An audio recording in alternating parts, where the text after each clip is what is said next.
Magandang umaga mga bata. Bago kayo umupo, pulutin mo na ang mga kalat sa ilalim ng iyong mga upuan at itapon sa tamang basurahan. Maaari na kayong umupo. Bago tayo dumako sa susunod nating aralin, ano ang nakaraan nating napag-usapan? Tama. Tinalakay natin ang tungkol sa pakikinig sa isang usapan. Ano ang dapat tandaan kapag tayo ay nakikinig? Tama, dapat makinig sa guro o sa nagsasalita. Ngayong araw, pakikinggan o papanoorin natin ang isang kilalang pabula. Handa na ba kayo? Ngayon, ang ating layunin ay masasagot ang mga tanong tungkol sa kwentong Ang Langgam at ang Tipaklong. Matutukoy ang pangunahing aral ng kwento. Maisasakilos sa simpleng paraan ang wastong gawain na natutunan mula sa kwento. Naintindihan ba? Tingnan ng mabuti ang larawan na ito. Ano ang napapansin ninyo sa dalawang hayop na ito? Tama, tumutugtog ang tipaklong, masipag naman ang langgam. Mahalagang malaman ang kahalagahan ng paghahanda at pagsisikap. Makakatulong ang aralin na ito sa ating pang-araw-araw na buhay. Ngayon, may papanoorin kayong pabula na pinamagatang Ang Langgam at ang Tipaklong. Makinig ng mabuti sa kwento. Ang Langgam at ang Tipaklong. Noong unang panahon, may nakatirang mga langgam at tipaklong sa madamong parang. Masisipag na nagtatrabaho buong araw ang mga langgam. Nangongolekta sila ng mga butil ng trigo sa palayan ng magsasaka sa malayo. Sila ay nagtatrabaho sa napakadisiplinadong paraan. Maaga silang nagpupuntang sakahan tuwing umaga sa oras na may sapat ng liwanag para makakita at magsisimulang magbuhat ng mabibigat na butil ng trigong nakapatong sa kanilang ulo. Maingat nilang inilalagay sa imbakan ang mga butil ng trigo at pagkatapos ay bumabalik sa sakahan para kumuha pa. Sa kabilang banda, ang tipaklong ay napakatamad at nagpapahinga sa lilim buong araw. Umaawit ng mga kanta mag-isa at masarap na kumakain. Nagpapakasarap siya sa buhay ng todo at walang pakialam sa mga susunod na mangyayari.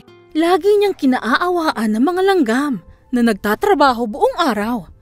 Lumipas sa mga araw, tinatamad na lumundag ang tipaklong sa damuhan. Masigla, masaya at laging busog. At humuhuni at umaawit sa kanyang sarili dahil masarap ang buhay niya. Habang ang mga langgam ay nagbubuhat ng mga trigo at dinadala ito sa kanilang lungga ng buong sipag.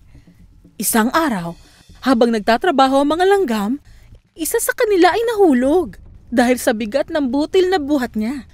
Siya ay pagod na at nasaktan. Sa halip na tulungan ng langgam, tinitigan lang siya ng tipaklong at pinagtawanan.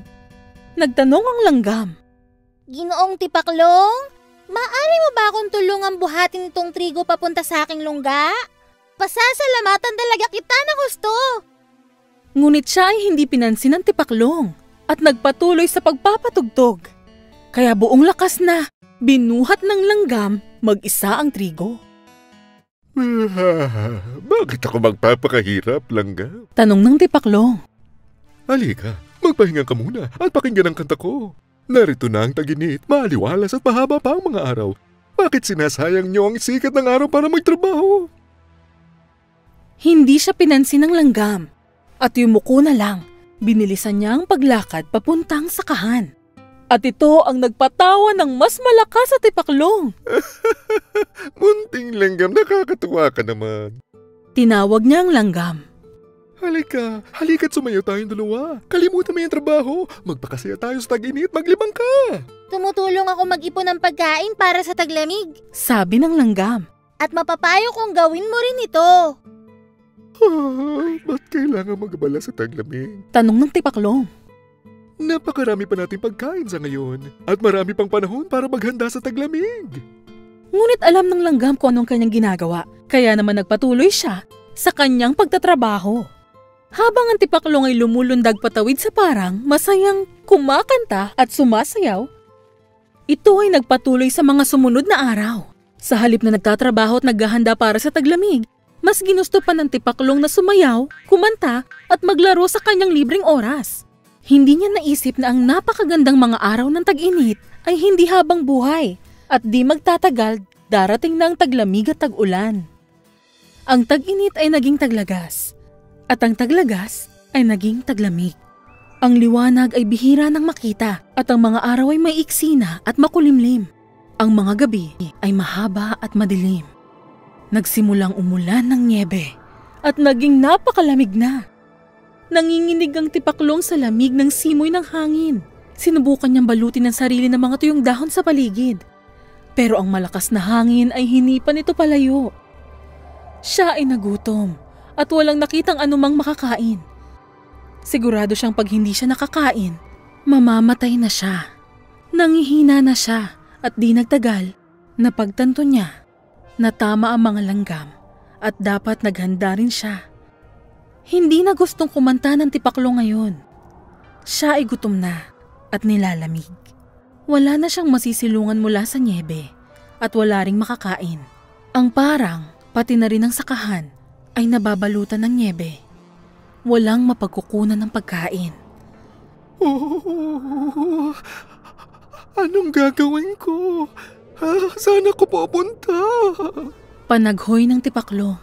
Hindi niya inaakalang magiging matindi ang taglamig di gaya ng dati. At dahil hindi siya nag-imbak ng sarili niyang pagkain o tumulong sa iba na mag-imbak, hindi niya na masisilayan pa ang susunod na tag-araw. Wala na siyang matutuluyan mula sa nyebe at siya ay mamamatay na sa sobrang gutom. Nakita niya ang mga langgam na nagpapakasarap sa pagkain na inimbak nila noong tag-araw. Pupuntahan ko si langgam at manghihingi ako ng pagkain at makikisilong. Sinabi ng tipaklong na may pag-asa. Pasuray-suray siyang nagtungo sa mga langgam at kumatok sa kanilang pinto. Kumusta mga langgam? Paiyak siyang bumati. Narito ako para kantahan kayo habang nagpapainit sa inyong apoy. Habang kinukuha niyo ako ng pagkain sa inyong imbakan. Hindi, di bali na, Ginoong Tipaklong. Hindi namin gusto makinig sa'yo sa kahit anong pagkanta mo. Nagmakaawa siya sa kanila ng husto ng pagkain at napapasukin siya kundi mamamatay siya. Ano? Napasigaw ang mga langgam sa gulat. Wala ka bang naitabing kahit ano para sa taglamig? Ano naman ang pinagkaabalahan mo buong tag-araw? Wala akong oras na mag-imbak ng pagkain. Reklamo ng tipaklong.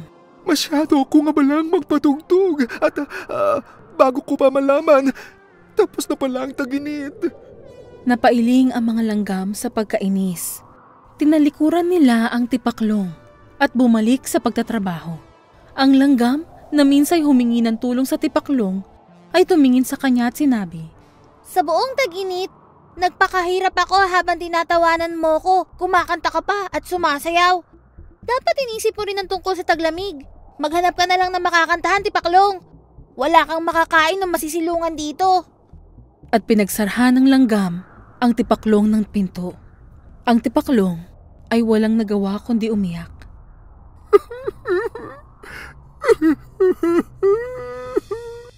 Wakas. Ngayon na natapos natin ang ating pinanood na kwento, may mga katanungan ako dito na dapat nasagutan ninyo kung talagang nakinig kayo sa kwento. Ano ang pamagat ng kwento? Tama, ang langgam at ang tipaklong. Sino-sino ang mga pangunahing tauhan? Tama, si langgam at si tipaklong. Ano ang ginawa ng langgam tuwing tag-init? Tama. Ano naman ang ginawa ng tipaklong? Mahusay. Kung kayo ang nalanggam, ano ang mararamdaman ninyo kapag dumating ang tag-ulan? Masaya kayo kasi may pagkain. Ano ang nangyari noong tag-ulan? Nagutom ang tipaklong. Ano ang aral ng kwento? Tama, dapat tayo ay maging masipag. Sa anong bahagi ninyo kailangan ng kasipagan? Sa paggawa ng takdang aralin. Ngayon, may pangkat gawain kayo. Pumili ng iyong mga kasama, tig-5 sa isang grupo. Pumili ng isang bahagi ng kwento at ipakita ito sa pamamagitan ng simpleng kilos.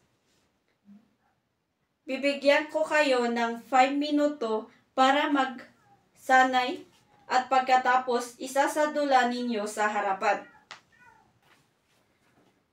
Paano mo may papakita sa bahay ang pagiging masipag? Tama, dapat tayo ay tumulong sa ating mga magulang sa gawaing bahay. Dapat matulungan din natin ang nangangailangan ng tulong at huwag maging madamot. Ano ang pinakamahalagang natutunan natin ngayon? Tama, dapat maging masipag at maghanda para sa kinabukasan. Kung ikaw ang tipaklong, ano ang gagawin mo ngayon? Tama, dapat tayo ay maging masipag at hindi na tatamad-tamad. Ngayon, magbibigay ako ng pagsusulit na sasagutan ninyo sa isang buong malinis na papel. Kopyahin at sagutin.